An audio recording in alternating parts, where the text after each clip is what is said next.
नमस्ते। और ऑनलाइन पाठशाला में आप सबका स्वागत है। नमस्ते। तो आज हम एक बहुत ही महत्वपूर्ण ग्रंथ पर बात करने वाले हैं। हिंदू धर्म के जो 18 प्रमुख पुराण हैं, उनमें से एक ब्रह्म पुराण। जी हाँ, ब्रह्म पुराण। इसे तो महापुराणों में पहला स्थान भी दिया जाता है और कई लोग इसे आदि पुराण भी कहते हैं, मतलब सबसे पुराना। बिल्कुल, आदि यानी पहला। और ये काफी व्यापक है ना। मतलब इसमें सृष्टि की उत्पत्ति से लेकर भूगोल, अनुष्ठान। हाँ, भगवान विष्णु और शिव की महिमा, तीर्थ स्थल, नैतिक मूल्य, बहुत कुछ है इसमें। सही। और हमारी आज की ये जो चर्चा है, इसका आधार प्रामाणिक ब्रह्म पुराण ग्रंथ और जो दूसरे आध्यात्मिक संदर्भ हैं वो रहेंगे। जी। तो चलिए फिर शुरू करते हैं। इस पुराण की संरचना, मतलब स्ट्रक्चर कैसा है? क्या ये जैसे बाकी पुराण होते हैं वैसा ही है? हाँ, देखिए, काफी हद तक तो स्ट्रक्चर पारंपरिक ही है।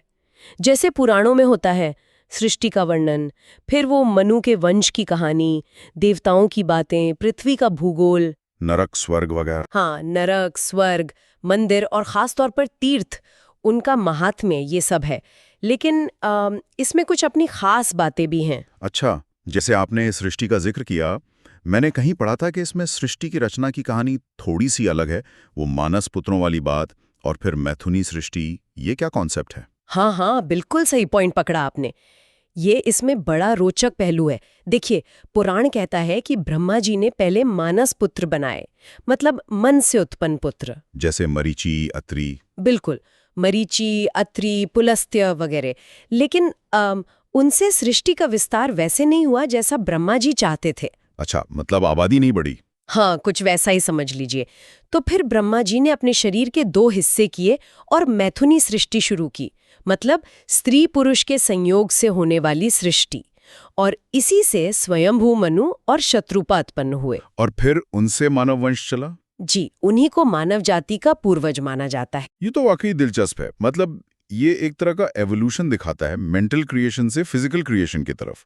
और कैसे ये कहानियां, मतलब कॉस्मिक बिगिनिंग्स को ह्यूमन हिस्ट्री से जोड़ती हैं। अच्छा, सृष्टि के अलावा और कौन से मुख्य विषय हैं इसमें? देखिए, और भी कई महत्वपूर्ण चीजें हैं।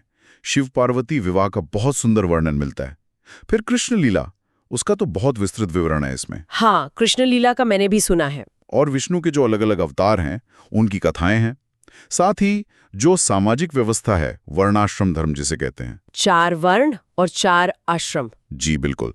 और श्राद्ध कर्म, मतलब पितरों के लिए जो अनुष्ठान करते हैं, उस पर भी विस्तार से बात की गई है। आपने कृष्ण लीला पर इतना जोर दिया, ये बात मुझे थोड़ी सी, क्या कहते हैं, चौंकाती है। पुराण का नाम तो ब्रह्म पुराण है, तो फिर इसमें कृष्ण पर इतना फोकस क्यों? हाँ, ये पॉइंट बहुत फैसिनेटिंग है।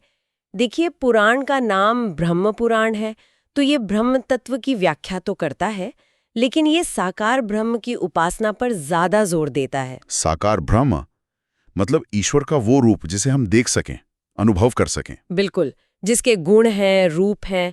और इस पुराण में श्री कृष्ण को ये परब्रह्म का, मतलब उस अल्टीमेट रियलिटी का पूर्ण साकार रूप माना गया है। अच्छा, इसीलिए कृष्ण लीला का इतना विस्तार है। जी हाँ, इसीलिए और इसी आधार पर इसे ब्रह्म पुराण कहते हैं। ये एक तरह से अवतारवाद की प्रतिष्ठा भी करता है, जैसे सूर्यवंश में राम की कथा और चंद्रवंश में कृष्ण की कथा के जरिए। समझ गई। तो ये निराकार से साकार की ओर ले जाता है और साकार में भी कृष्ण रूप पर विशेष ध्यान देता है। अच्छा, और आपने शुरू में तीर्थों का भी जिक्र किया था। हाँ, तीर्थ महात्म्य। तो क्या इसमें बस लिस्ट दी हुई है या उनका महत्व भी समझाया है? नहीं नहीं, सिर्फ लिस्ट नहीं। ब्रह्म पुराण में तीर्थों का, और खासकर जो गौतमी नदी है, मतलब गोदावरी, उसके तट पे जो तीर्थ हैं उनका बहुत महत्व बताया गया है। अच्छा, गोदावरी के तीर्थ। जी, गौतमी महात्म्य नाम से एक बड़ा हिस्सा इसी पुराण में है। ये बताता है कि इन जगहों की यात्रा करने से, वहां पूजा पाठ करने से कितना पुण्य मिलता है। और हाँ, एक और दिलचस्प चरित्र है इसमें, मार्कंडेय मुनि का। हाँ, वो कल्पांत जीवी ऋषि। बिल्कुल, उनके अनुभव, उनका चरित्र, वो भी बहुत सुंदर तरीके से इसमें बताया गया है। तो मतलब कुल मिलाकर देखें तो ये सिर्फ कहानियों का कलेक्शन नहीं है, ये तो एक पूरा वर्ल्ड व्यू गहरा है। ब्रह्मांड कैसे बना, देवता कौन है, सही जीवन क्या है, समाज कैसा हो, भक्ति कैसे करें। बिल्कुल, सृष्टि की उत्पत्ति से लेकर इंसान के कर्म, भक्ति और मोक्ष तक सबका एक खाका है इसमें। राम और कृष्ण की कहानियों के जरिए आदर्श जीवन कैसा हो, ईश्वर अवतार क्यों लेते हैं, ये सब स्थापित करता है। ततीव, आज के समय में मतलब हमारे लिए इन सब बातों का क्या मतलब है? ये जो प्राचीन ज्ञान है, इसकी रेलेवेंस क्या है आज? देखिए, ये सबसे ज़रूरी सवाल है ना? एक तो ये प्राचीन कहानियाँ हमें हमारी जड़ों से जोड़ती हैं, हमें हमारे नैतिक मूल्यों की याद दिलाती हैं, हाँ, वो तो है। और ब्रह्मांड में हमारा क्या स्थान है, इस पर सोचने को मजबूर करती हैं।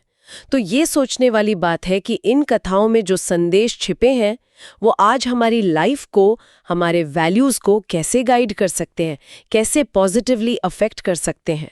ये सिर्फ पास्ट का रिकॉर्ड नहीं है, ये प्रेजेंट के लिए भी गाइडेंस का सोर्स हो सकता है। बिल्कुल सही कहा आपने। इस गहरे विषय पर और ऐसी ही दूसरी आध्यात्मिक चर्चाओं और ज्ञानवर्धक सामग्री से जुड़े रहने के लिए हमारे दर्शक और श्रोता हमारे ऑनलाइन पाठशाला चैनल को लाइक, सब्सक्राइब और शेयर करना न भूलें। जी हाँ, ताकि ये जानकारी और लोगों तक भी पहुंचे।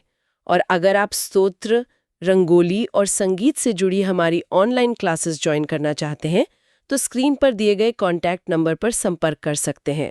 ये भी एक अच्छा तरीका है अपनी संस्कृति और ज्ञान से जुड़ने का। बिल्कुल। आज इस बेहतरीन चर्चा के लिए आपका बहुत बहुत धन्यवाद। धन्यवाद।